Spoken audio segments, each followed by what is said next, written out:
Bonjour. Après l'escale à Tokyo pour l'inauguration des Jeux Olympiques, le président Macron a poursuivi son long voyage vers la Polynésie française pour une visite de 4 jours. De nombreuses manifestations, festives et mémorielles étaient prévues qui le placent dans l'ambiance typique et exotique de cette France lointaine.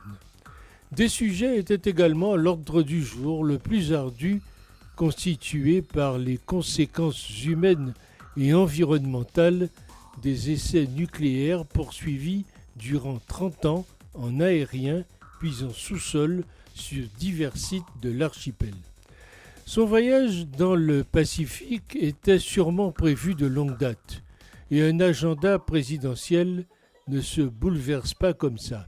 Certes, ce n'est pas comme votre agenda de vacances à vous que le même voyageur du Pacifique a bouleversé le 12 juillet dernier, rendant vos vacances impossibles et ingérables, tout comme votre retour au travail. Donc, je dis, on ne bouleverse pas l'agenda du président. Mais que va-t-il faire dans le Pacifique?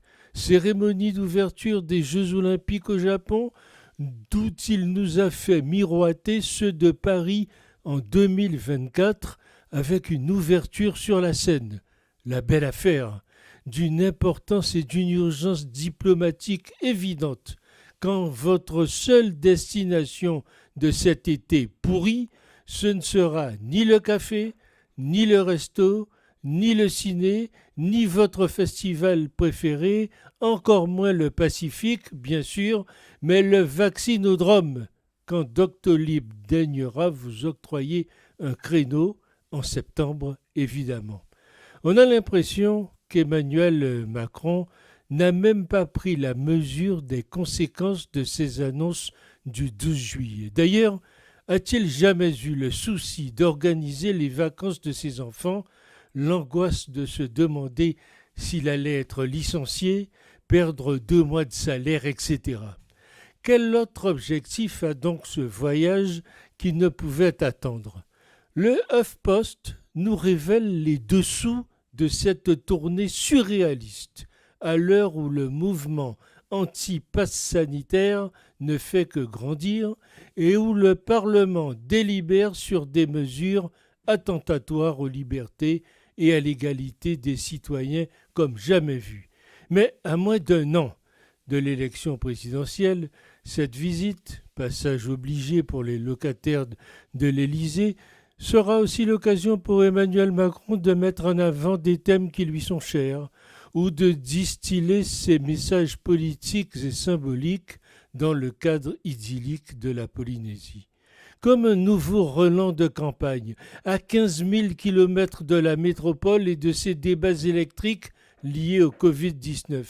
Et le même journal s'attarde, quelle indécence, sur la durée des lieux paradisiaques qui sont au programme et la communication présidentielle qui nous vole de magnifiques cartes postales.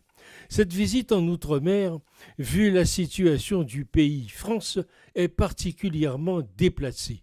Comment l'interpréter? Une fuite, histoire de dire aux manifestants tentés de déborder des parcours officiels vers les Champs-Élysées, et un peu plus bas aussi, qui ne pourront pas lui refaire le coup du président à 2 doigts d'être exfiltré en hélico, du mépris pour les opposants au pass sanitaire, du cynisme de celui qui ne pense qu'à sa réélection, ou tout simplement de l'inconscience.